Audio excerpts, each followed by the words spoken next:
Disclaimer, please don't judge me. I'm not an expert. Actually, this is my first time dyeing my crochet project.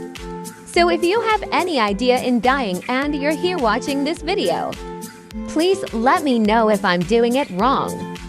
First, get your container. Put water in it, then add a small amount of acrylic paint and mix them well. In my case, I already have a mixture that I used before. I felt that if I will just throw it away, so I put it in a bottle.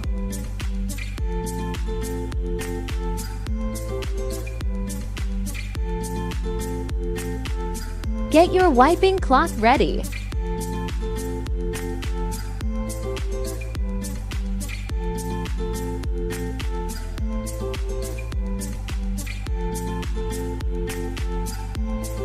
Just dip only the tip of the strand, then wipe it right away, so that the color does not go up.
After you have soaked everything, dry it first, so that the color does not spread upwards.